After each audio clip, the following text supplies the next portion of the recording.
La keynote d'Apple vient de se terminer et je me suis dit qu'on pourrait faire un exercice un peu différent de ce qu'on fait d'habitude sur cette chaîne.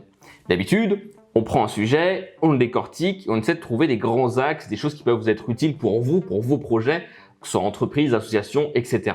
Mais il y a forcément un moment donné où vous allez être confronté à devoir produire de l'écrit, que ce soit pour votre site internet, pour votre carte de visite, pour des emails. Et dans ce domaine, Apple, c'est vraiment incontournable, c'est vraiment les meilleurs. Ils produisent des pages avec un argumentaire très précis, un positionnement très précis.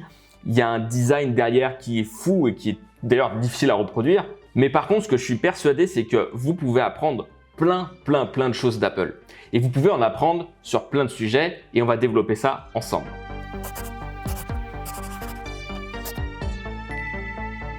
Si vous me découvrez via cette vidéo, alors bienvenue, je m'appelle Sébastien et je suis cofondateur d'une entreprise qui s'appelle Somolto. Chez Somolto, notre mission, ça va être de mettre en relation des entreprises avec d'autres entreprises pour qu'elles puissent échanger, développer leur réseau et vendre leurs services. Pour ça, on va beaucoup utiliser les emails ou les pages de vente. L'objectif, c'est vraiment d'accrocher l'attention et d'avoir ce premier contact, d'avoir un désir, faire en sorte que les personnes aient envie de tisser une relation professionnelle ensemble. Et avant, moi, j'étais copywriter indépendant et donc mon job, c'était d'écrire des textes pour vendre, pour persuader sur Internet. Donc au quotidien, nous, on voit plein d'entreprises différentes, dans plein de marchés différents. Et une question qui revient souvent quand on travaille avec des gens, c'est « Ok, est-ce que vous avez déjà travaillé avec des entreprises comme la mienne ?» Et en fait, à ça, la réponse est la même. Il n'y a pas besoin d'avoir de l'expérience passée dans un secteur en particulier. Alors c'est sûr que c'est mieux, mais en fait, peu importe le domaine, on peut trouver des arguments intéressants, des arguments de vente, parce que les mécanismes sont derrière toujours les mêmes. Les mécanismes de la vente sont les mêmes et ils n'ont pas changé depuis le début de l'humanité en quelque sorte. Parce que en fait, la plupart des choses que je vais vous montrer sur la page de vente d'Apple, même si on est en 2020 aujourd'hui, en fait, ça s'appliquait bien avant. Et pour vous en convaincre, je vais vous montrer une page de vente du Macintosh en 1984. C'est une page à l'époque, vous faisait la promotion dans des journaux, dans des flyers, dans des documents écrits. Et là, on nous dit quelque chose comme, voilà, on nous explique l'histoire avant 1984, que personne ne savait vraiment comment faire. Et puis, les gens n'avaient pas forcément manifesté l'envie, le besoin d'apprendre à utiliser un ordinateur. Ils vont nous dire qu'en gros, les ordinateurs, ils parlaient qu'aux ordinateurs, que c'était les humains qui devaient apprendre à parler aux ordinateurs et qu'on devait se taper des séminaires, des manuels gigantesques, qu'on y passait toute la nuit, qu'on mémorisait des lignes de commande, sinon ça fonctionnait pas, que ça nous tapait des mal de crâne du siècle. Puis petit à petit, ils vont arriver et nous parler de Cupertino, de la firme de Cupertino, qui est Apple, et qui est un ordinateur qui finalement va s'adapter aux humains et qui va parler aux humains. Et donc on recalibre un petit peu le sujet. C'est plus nous qui devons apprendre à parler aux ordinateurs, mais les ordinateurs qui doivent apprendre à parler à nous. Quelque chose qu'on comprend, un langage qu'on peut tous comprendre. La dernière phrase, elle est mythique. Ils ne l'ont pas appelé le QZ119 ou le ZipChip 5000. Ils l'ont appelé le Macintosh. Et en fait, du coup, tout cela n'a pas tant changé que ça. Évidemment, les modèles, le matériel a changé et puis les fonctionnalités ont changé, mais les règles de base, elles sont toujours les mêmes. Et c'est pour ça que c'est très intéressant de les comprendre. Mais pour les apprendre, pour les implémenter, il faut vraiment voir beaucoup d'exemples et être capable de passer de l'œil de je consomme du contenu, je vois une page qui essaie de me vendre quelque chose, un produit, un site, peu importe, mettre un peu sa casquette de marketeur et pouvoir scanner la page, essayer de comprendre les différents éléments. Et ça va vraiment vous aider pour construire vos documents à vous. Parce que la méthodologie qu'on peut avoir pour construire un site web est exactement la même pour construire un article de journal, pour ceux qui font encore ça. Alors quand je parle d'article, je parle de publicité, mais je parle aussi ce qu'on peut trouver en termes de publicité en ligne, ce qu'on peut trouver sur vos sites internet, sur vos flyers, sur vos cartes de visite, toutes ces choses-là, vous devriez en avoir besoin. Et même pour vos emails, pour contacter certaines personnes. Et c'est très important de bien comprendre ces mécanismes. Apple, c'est un vrai modèle pour plein d'entrepreneurs parce que déjà, il y a la légende un peu de Steve Jobs qui a créé cette boîte incroyable et qui a une carrière formidable et qui était un vrai visionnaire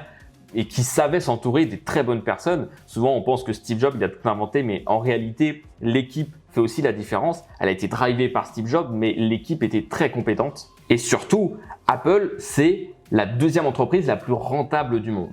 Ça a été la première pendant un petit moment, pendant plusieurs années d'affilée, mais ça a été dépassé par, il me semble, une entreprise de pétrole.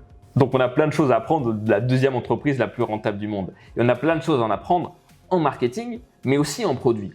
Ils ont une façon de faire des produits qui est incroyable. Et surtout, ils ont une mentalité dans la gestion de leurs produits et des fonctionnalités qu'ils vont promouvoir et des nouveaux produits surtout, qui est très très inspirante. Bon, vous voyez ça, vous connaissez, j'imagine, ce sont les AirPods, c'est les écouteurs sans fil qu'ils ont fait.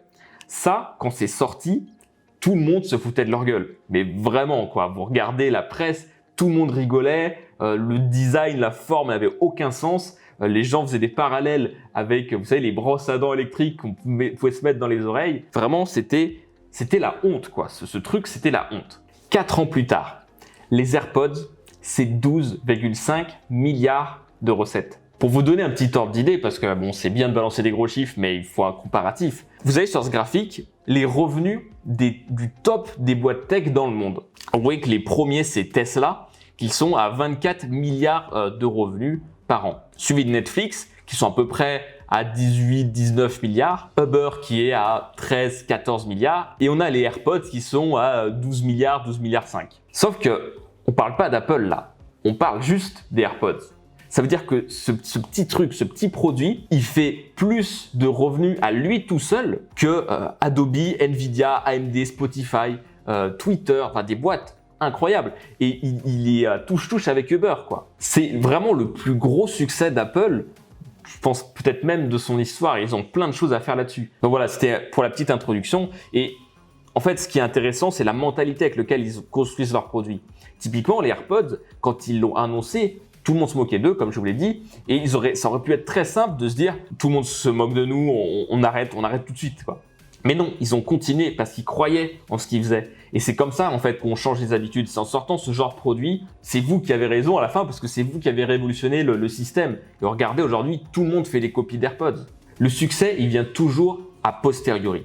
Vous devez, quand vous prenez des décisions, vous inspirer d'Apple. Et c'est pareil que le produit qu'on va voir. Là, on va voir l'Apple Watch qui vient d'annoncer du coup la nouvelle Apple Watch.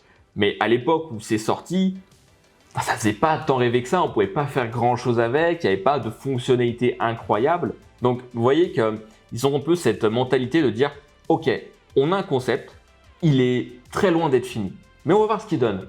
On va voir ce qu'il donne, on y croit. On pense que nos premiers adopteurs vont être intéressés, vont le décortiquer, vont trouver des usages. Les développeurs vont faire des applications dessus. Voilà, et puis petit à petit, on va conquérir un peu notre marché. Donc ça, c'est très intéressant. Maintenant, passons un peu à la partie qui nous intéresse, à savoir le marketing et la page de vente de l'Apple Watch Series 6. Alors, ce qui est incroyable avec les pages d'Apple, c'est leur design.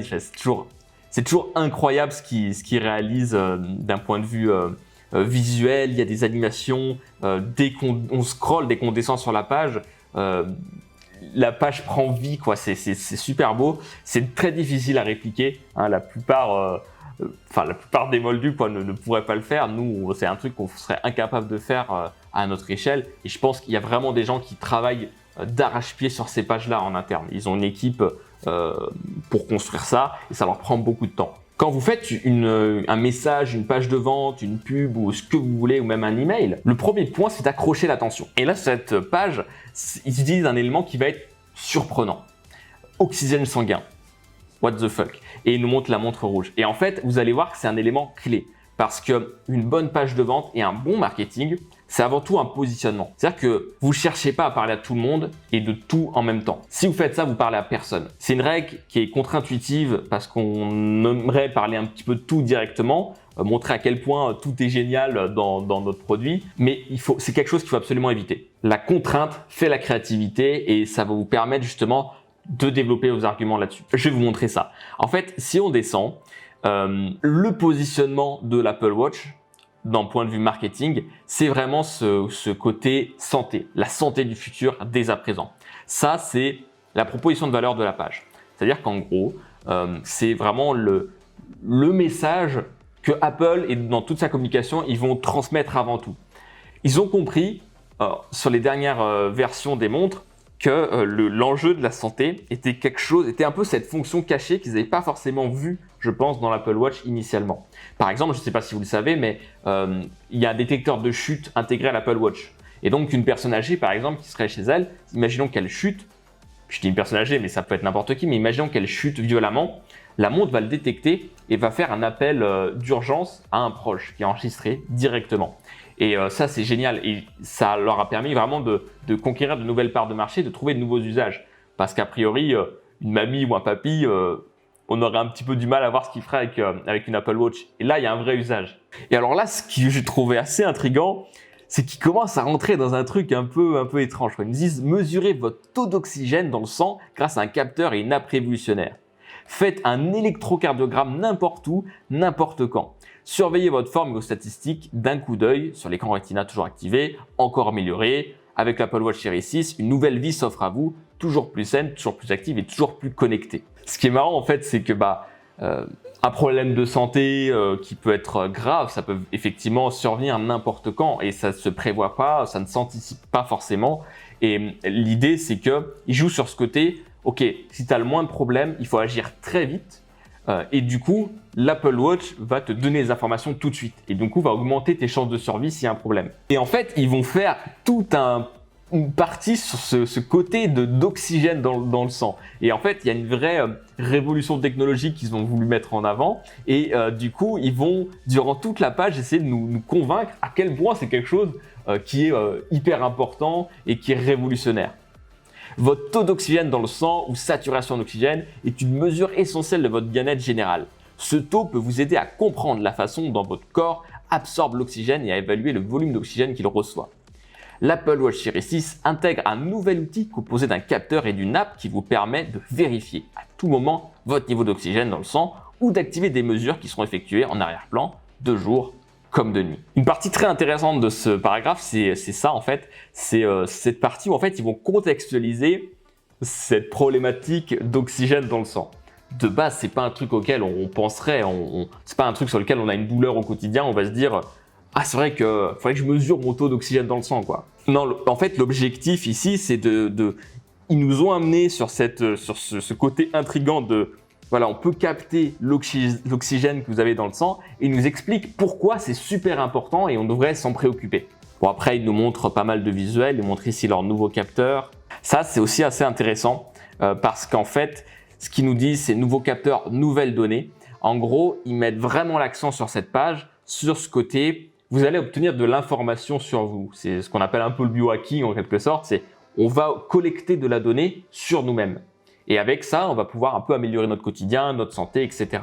Pour qu'un bénéfice soit crédible, vous devez expliquer pourquoi il l'est. C'est très important. C'est une des règles les plus simples, mais qui vraiment peut changer tout au tout ce que vous allez écrire. Globalement, une erreur qu'on fait couramment, c'est d'expliquer à quel point notre produit il est génial. Par exemple, voilà, vous allez pouvoir savoir votre oxygène dans le sang, vous allez pouvoir faire telle chose, vous allez pouvoir savoir si vous dormez bien, etc., etc., etc. Et on pense que ça va vendre. Et l'accumulation de ça va vendre. Et c'est faux. C'est pas ça qui vend. Ça, c'est ce qu'on appelle une fonctionnalité, une feature. Ce qui compte, c'est le bénéfice qu'il y a derrière. Typiquement, le fait, ce qui nous expliquait un petit peu plus haut, que en gros la montre va nous permettre d'avoir une vie toujours plus saine, plus active, plus connectée. Et vous voyez, c'est ça un bénéfice. C'est qu'est-ce que je change dans la vie de la personne qui m'écoute. Par contre, si là je vous dis, vous allez gagner 4 milliards d'euros grâce à ma méthode, vous êtes en mode, ok, mais comment? Tu m'as donné un bénéfice, mais déjà il n'est pas crédible. Et ensuite, comment est-ce que je peux l'atteindre? Et c'est le but justement de cette partie-là. Et c'est là où les deux vont s'entrecroiser. Vous allez parler du bénéfice, de ce que vous allez changer dans la vie de votre futur client. Et vous allez le croiser avec comment est-ce que ça fonctionne. Et c'est pour ça qu'ici, ils nous disent, bah voilà, vous allez avoir de nouvelles données. C'est grâce à nos nouveaux capteurs de taux d'oxygène composés de 4 LED, de 4 photodiodes. Bon, en vrai, personne ne sait ce que c'est que des photodiodes, mais c'est un peu magique, quoi. C'est un peu, ah d'accord, c'est grâce aux photodiodes que je vais obtenir ce bénéfice d'avoir une activité plus saine, d'être en meilleure santé. Donc après voilà, ils vont un peu nous dire, ils vont nous expliquer là-dessus, ils nous parlent aussi un lien, un appel à l'action vers l'application pour comprendre un peu mieux. Ils nous montrent aussi une autre fonctionnalité qui est l'électrocardiogramme, qui est très intéressante pour les personnes qui peuvent être cardiaques. Et là, il y a un côté, voilà, on met en avant une innovation, c'est une véritable prouesse pour un appareil portable qui permet de transmettre des données cruciales à votre médecin et vous apporter une absolue sérénité. Autre partie importante, c'est la partie sur le sommeil. Il n'y a pas de bonne journée sans une bonne nuit. Pour être en bonne santé, il est essentiel de dormir le temps qu'il faut, ni trop ni trop peu. La nouvelle app sommeil vous aide à mettre en place une routine d'endormissement et à suivre l'évolution de votre sommeil au fil des nuits. Et la phrase très intéressante, vous pouvez ainsi définir vos propres objectifs et surtout les atteindre. Et ça c'est intéressant parce que on pourrait avoir tendance à juste mettre celle-ci. Si on l'écrivait, on pourrait naturellement mettre celle-ci, alors qu'en fait, et surtout les atteindre, il y a ce côté bénéfice à nouveau. C'est-à-dire que voilà, c'est pas parce que tu te fixes des objectifs que tu vas les atteindre. Et ce qui compte pour toi, c'est pas de te les fixer, c'est justement de les atteindre. Et vous voyez que c'est tous ces petits détails qui sont très importants dans ce que vous allez présenter aux gens. Ça, c'est intéressant aussi de la façon dont c'est présenté visuellement. Déjà, on a le visuel qui claque. Vraiment, si vous vendez des produits physiques et que votre produit est joli, parce que c'est pas forcément toujours le cas, c'est vraiment pas déconnant d'investir soit dans de la 3D, là c'est de la 3D, hein, c'est pas des photos, ou alors des photos de très bonne qualité. C'est vraiment un investissement qui vaut le coup parce que derrière, la personne qui va utiliser votre produit, elle doit voir un petit peu ce qu'elle va obtenir. Forcément, enfin, on peut embellir le tout. Je pense pas que notre Apple Watch va autant briller quand on l'aura dans les mains, mais c'est très intéressant parce que ça donne envie, ça met en valeur votre produit. Donc, lésinez pas sur la partie photo, c'est toujours intéressant de la voir. La façon dont c'est présenté ici, avec les petits paragraphes, ça me fait penser un petit peu aux petites listes à puces, vous savez, où voilà, on va nous donner 2-3 fonctionnalités. D'habitude, on présente ça sous forme de liste à puces. Là, il y a ce design avec la montre qui bouge, c'est assez chouette. Pareil, là, pas mal de petites fonctionnalités à nouveau. Un côté sur la partie esthétisme. Un nouveau truc qu'ils ont mis en place et qu'ils ont expliqué dans la conférence que, en gros, Apple utiliserait 100% de matériaux renouvelables, biodégradables d'ici 2030 et ils le mettent directement ici en place avec l'aluminium 100% recyclé. C'est un parti pris qu'ils prennent. Et bon, bah, ça va peut-être pas changer tout, mais en tout cas, c'est une réponse justement aux problématiques du moment et à des critiques qu'ils ont pu avoir aussi dans le passé. Ce que j'aime bien chez Apple, c'est qu'ils font jamais dans la demi-mesure, quoi. Ils vont vraiment au bout de leur délire. Boucle unique, confectionnée à partir d'un caoutchouc de silicone extensible et souple. La boucle unique est légère, ultra confortable et étonnamment facile à enfiler ou à retirer. Boucle unique tressée. Des fils de silicone sont entrecroisés avec plus de 16 000 filaments de polyester recyclés pour constituer un bracelet à la fois extensible et élégant, à la texture très agréable. Là, c'est clairement des codes de marketing de luxe où on va empiler des éléments très très techniques que nous-mêmes on ne comprend pas et qu'en plus on ne pourra jamais valider. Mais en fait, il y a un peu ce côté savoir-faire, ça augmente la valeur perçue du produit que vous avez. En mode, c'est pas juste une petite montre, un petit gadget que vous allez avoir là-dessus. C'est vraiment un objet de luxe que vous allez avoir sur vous et qui va faire partie intégrante de votre look. Là, la partie sur les cadrans, bon là ici, en gros, ce qui est intéressant, c'est le côté qu'on peut personnaliser sa montre et avoir quelque chose d'un peu unique. Il y a un côté un peu identitaire là-dessus qui est intéressant. Travailler sur l'identité de vos clients, en gros, comment est-ce qu'ils vont se comporter, les signaux qu'ils ont envie d'envoyer au monde. Avec ça, c'est toujours quelque chose d'intéressant et que Apple fait très très bien. Apple, c'est une marque qui vend vraiment sur le côté identité. Vu qu'ils ont des produits assez chers, avoir des produits Apple, ça peut envoyer un certain signal. Et d'ailleurs, vous pouvez voir dans les transports en commun, vous pouvez vite remarquer les gens qui ont les tout derniers modèles d'iPhone, par exemple, quand ils sortent avec, vous savez, l'espèce de plaque de cuisson qu'il y a derrière, quoi. Ah oui, alors ça c'est super intéressant et on va le tester dans cette vidéo. Allez, c'est parti. Hop. Alors, ah oui, ok, hop. Yeah! Allez, je claque 300 balles. Incroyable! Plein de surprises. Et du coup, on peut la bouger et voir ce que ça donnerait sur un bureau. C'est intéressant. Il y a vraiment... c'est vraiment l'avenir, quoi, pour ce genre de produit. Imaginez que demain, vous puissiez mettre tous les meubles que vous voulez chez vous. C'est vraiment incroyable, quoi. Il y a quelque chose à faire là-dessus. Je pense qu'on n'est qu'au début, mais ça permet vraiment... de visualiser le futur. C'est cet effet un peu boule de cristal, un peu je vous montre l'avenir, je vous montre ce que vous allez obtenir avec le produit et comment ça va changer votre vie. Et là, c'est très concret, on voit vraiment à quoi ça ressemblera sur moi, quoi. Là, on arrive vraiment à la fin de la page, on a une grosse démarcation ici et en fait, là, on va nous montrer un petit peu tous les styles de boîtiers, tous les styles aussi de bracelets qu'on peut obtenir. On peut créer son style ici. Donc là, waouh, on va pouvoir changer, voir un petit peu le boîtier. Et enfin, on arrive au récap des modèles. Et ce qui est intéressant, c'est que souvent, là, une page de vente sur l'Apple Watch Series 6, on pourrait se dire ok, bah on va nous vendre ça quoi. Et en fait, non, il nous faut quand même un comparatif parce que voilà, c'est l'occasion justement de nous montrer un peu les différences entre les produits. Quel Apple Watch vous faut-il? Et vous avez la série 6, la Watch SE qui est en gros, on prend le même modèle qu'avant et on fait un peu moins cher. Et puis la série 3 qui est un vieux modèle déjà. Ici, vous avez le rappel un petit peu des bénéfices. Vous voyez qu'ils mettent vraiment en avant l'électrocardiogramme, l'oxygène sanguin. C'est vraiment un produit qui a une position santé très forte. Et c'est ça que je vous parlais sur le positionnement départ. C'est super important. Vous voyez qu'ils sont vraiment focus sur ce sujet-là et que je pense qu'ils espèrent vraiment développer une clientèle autour de ce sujet. Voilà, on est arrivé à la fin de la page. Vous avez vu qu'il y a pas mal de techniques différentes qui sont utilisées, pas mal de modèles qu'on va retrouver. Et si vous devez retenir quelques points, les voici. Premièrement, faites le tri et choisissez un seul positionnement. Quelque chose qui est différent, qui est singulier par rapport à votre concurrence si possible. Par exemple, sur la première page que je vous montrais, le Macintosh, avant l'ordinateur, on le comparait aux performances. Et en fait, eux, ils sont arrivés et ils ont changé un petit peu ça pour se dire, en fait, c'est pas une question de performance, c'est une question de simplicité. Et c'est ce qu'ils ont affirmé. C'était leur positionnement, c'était le positionnement de Macintosh. C'est pour ça que ça a marché. Pareil, l'Apple Watch Series 6, il y a un vrai parti pris sur la santé, là où je pense que les autres concurrents vendent plus ça en mode c'est une montre connectée quoi. Et ça fera la différence parce que c'est pas parce que c'est Apple qui vont forcément faire un succès sur ce produit. Ils peuvent très bien se planter et ils se sont déjà plantés et ils se planteront encore. Donc c'est important de toujours le faire et d'innover même quand on est au top niveau. Le deuxième point, c'est ce que j'expliquais sur les fonctionnalités et les bénéfices. Les gens n'achèteront pas sur des fonctionnalités de votre produit, de ce que vous faites, mais sur les bénéfices que vous changez dans leur vie.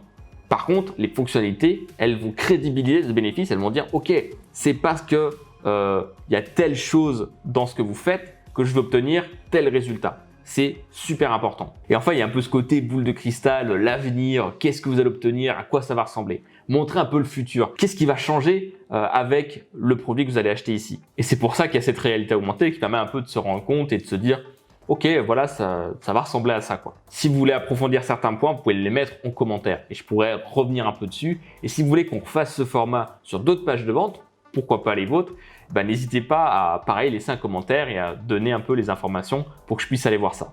Vous pouvez vous abonner à la chaîne si vous voulez voir d'autres contenus régulièrement sur le marketing et la vente. Et si vous découvrez cette chaîne, je vous conseille cette vidéo-là.